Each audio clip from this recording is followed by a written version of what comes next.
What's up, y'all? Welcome back to another YouTube video. And on my quest in between the Turtle takeover and the Ninjago takeover as well of my YouTube channel, as I take a look at everything Ninja, I am moving on to stuff that will rival Ninjago and what LEGO has tried to done to create as a successful theme as they had with Ninjago. They started out with Chima and Nexo Knights trying to replicate and copy the formula that Ninjago has to an absolute T, but slightly changing it to make it slightly different, and both of those bombed.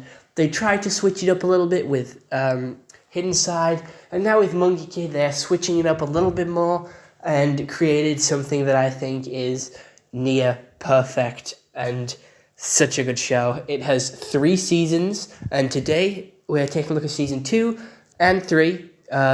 Season 3 will be uploaded shortly after this video, but it is Monkie Kid, and this is Season 2. So Monkie Kid Season 2 is the epic adventure continues as our hero Monkie Kid, or MK, and his friends battle to defend the city against 2 more legendary and dangerous enemies, the Bone Demon and the Spider Queen. MK battles to defend the city from the villainous, including the Spider Queen, who is exactly as creepy looking as she sounds. So, how this goes is we continue from the cliffhanger of Season 1, where Spider Queen meets an anonymous character, and she accepts the help. And they then go, again, following the formula of Season 1, collecting objects from all across the Monkey King city, Monkey Kid city, I don't know what it's called, but they go collect these artifacts to gain power, to summon the ultimate power, and to take the Monkey King's staff away from him. And MK is very scared of the Spider Queen because he's scared of spiders. And the spiders chase him all around the city, and they're always a couple of steps behind, always following, always watching. And MK and his gang get up to a load of random quests. We have one where MK is stuck in his mind, where he doesn't know where anyone is, he can't see anyone, and he has to live on his own, and he has to find his way out. We also have another one where he's duplicated, and he has an evil doppelganger, which is exactly like him, but causes evil to make everyone hate him. We have another where him and Pigsy go into a food-making competition, basically just who can make the best food, featuring the demons from last season, which came in. They are blue and orange, and I do believe I have them in LEGO. You can buy all their parts on bricks and pieces. You don't need to spend all your money on the expensive sets, because I know how much like a Monkey Kid costs. It is ridiculously expensive. It is on Star Wars level expensive, and you all know how expensive Star Wars is. But anyway, we got sidetracked. Back to the main plot of the show. So, after they do all these side quests and random funny moments, we get to basically the turning point, because Monkey King leaves MK. He goes on vacation, he goes on holiday, he goes to somewhere else on the planet just to lay low, just be himself, have a vacation.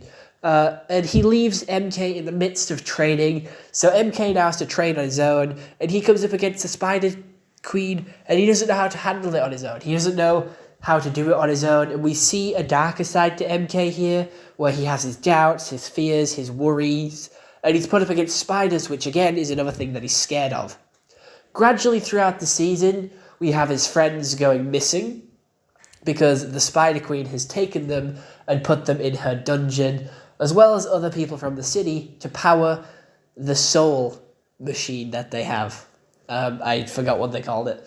But then MK goes down to find them, and he tries to save them, and he gets them out of there, but he fails in defeating the Spider Queen, and that is because the Bone Queen reveals her true identity with the mayor, who is a weird, creepy character who has always been suspicious from Season 1, and she comes out as the Bone Queen to the Spider Queen, backstabs her, betrays her, and takes all the stuff that the Spider Queen and her minions collected and uses it to make her bone mech to take over the city. And she succeeds, and that's where the season ends, with our main heroes running away, retreating, because the Bone Queen won. And it's very interesting to see with our characters actually losing for once because of the Monkey King's disappearance. He does come back in the end, but he also loses to the Bone Queen. So we have MK and the Monkey King using all their power and still losing to the Bone Queen.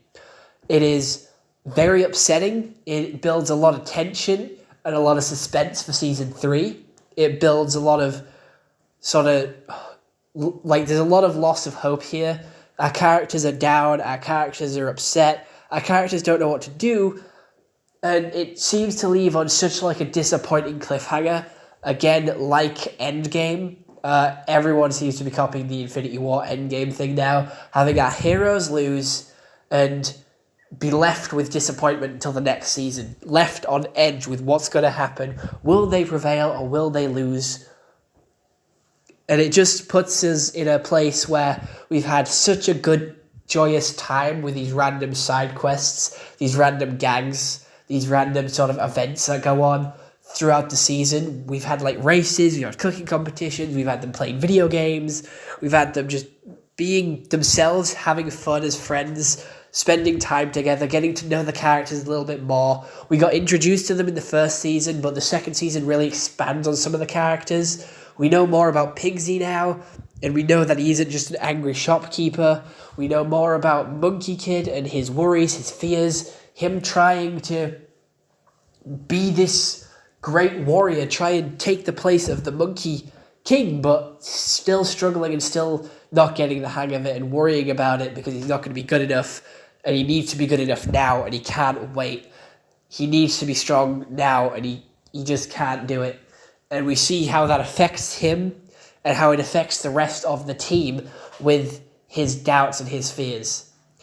We also see May as well, getting stronger and sort of trying to keep Monkey King on the right track. She is there as his best friend to try and keep him going, keep him working, keep him going towards the light, should I say. Not with him dying, but with him staying on the right path, staying positive, staying happy, that PMA, positive mental attitude. And I do think Sandy does take a backseat in this season, and I do think the monk guy, I do forget his name, I do apologise, also took a backseat this season. Again, the monk guy didn't get a Lego figure until season 3, and he is one of the main gangs, so I am surprised at that, but I do understand as he isn't as a prominent character as the others, and he does take a back seat quite a lot of the time. He just seems to be the one with the facts. He's the one that they goes to when they need to know about more lore about the Monkey King and what he did and how he beat these demons before to learn how they can beat them again. The animation style is still impeccable, still insane, with the anime style cartoonery, anime style animation. And it's really cool to see Lego drawn and Lego done in this style because it hasn't been done before. And I know a lot of people who do love this animation style and love this character style because I've seen so many people on TikTok and Instagram draw fan art of the Monkey King and the Monkey Kid, make their own little stories and adventures that they go on.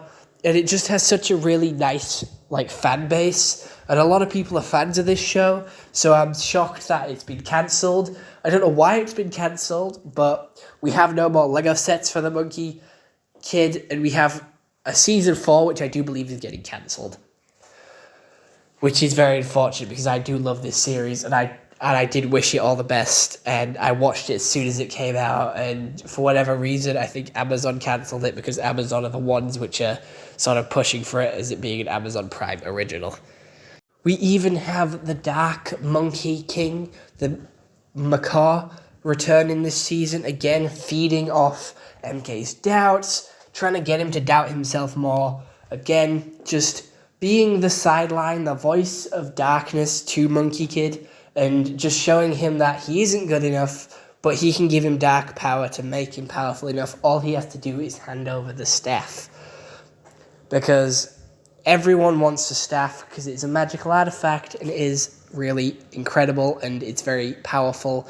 And it does get stolen by the Bone Queen in the end of this season. So it leaves our characters without their weapon, without their sort of one-up, without their secret weapon, their special ability that helps them defeat every sort of demon they come across. And it just makes them have to find a new way in Season 3, a new way to go, because they have been heavily relying on this staff for the entire season 1 and 2. I like Monkie. I think he's really cool. He's sort of the opposite of the Monkey King, and just very sneaky, hides in the shadows. He's always there, he's always listening, and he's always like feeding darkness towards the team, feeding them to sort of turn to the dark side, just give up, stop trying to be a hero, just focus on yourself. It doesn't matter, your friends don't like you, your friends don't want you. And just being that dark thoughts that everyone has in the back of their mind. But again, going back to the voice actors, they do an amazing job here. Again, the voice actor for Sokka voices MK, and he's just got such a happy, positive voice, and he's so expressive with his like emotions. He's just one of the best voice actors. I can't say the same for the rest of them. Pigsy is really angry, and he does such a good job at the anger. And he's also really good at still keeping that raspy tone that he has, but also toning it down a little bit for the sadder moments, for the sort of upset and the worry that he has for the other characters in MK. And he isn't shouting all the time, but it is like a Bakugo situation where he is an angry character, but he can still have those sentimental, calm moments. Whereas Monkie Kid, he's screaming all the time, he's hyperactive, he's running around, he's doing this, that, and the other, but he can also have them sort of calmer, serious moments where he's sad and upset. And there is a reference to Avatar, which you can see on screen here. Again, with him being the voice actor for Sokka, he managed to get a Sokka reference into Dragon Prince as well with Boomerang. But there is more Avatar and Dragon Prince references throughout this show. If you do want to go watch it, go sort of find them, work them out, and watch it for yourself. Because Monkie Kid, Revenge of the Spider Queen is really good, and it does have its longest episode yet. It does have 11 episodes, one of them being a special, which is an extra long episode. I do believe it is an hour long instead of half an hour, like the normal episodes are like 10 minutes. I do believe this was 30 to an hour long, which is really good for a show like this. And it's just using Chinese gods, Chinese lore, Chinese like mythology and gods really well, and being really cool with it. I know, again, it's an Amazon Kids original, but it is still impactful and emotional. Like, this show had me like tensing up, clenching my ass cheeks because of how serious some moments got, like how sort of big of a threat that the Bone Queen was towards the end, and the shock twist, which the characters didn't know, but you knew because you saw each and every character's point of view. So you knew that this sort of mysterious character had a darker side to her, and that she was planning to betray the Spider Queen, or that there was something up with her. So then you wasn't as shocked when it happened, but you're still worried for the characters as they found out that what was happening. Overall, I think Monkie Kid is an amazing TV show, an amazing Lego show, and I wish it did so much better, but I do understand why it failed and why Lego has cancelled it, and I do believe it's all based around the sets, and the sets not selling well, but I do believe that is because they were more expensive than other sets. Again, like Star Wars, that's a big name brand. People are going to want to buy that because they know it, they're familiar with it, but when you make a new theme or a new set theme, you can't just put it to the same standard as Star Wars and expect people to buy it. I did buy a couple of them, but then I thought, you know what, I can't afford all these new sets. I'm just going to buy the characters off bricks and pieces, which is what they did. And they put all the character parts on bricks and pieces for me to buy and for me to get. So I have most of the characters now without buying the sets. But this show is amazing. Please go watch it. Please go show your support. It is another 9 out of 10 season. Other than that, bye-bye.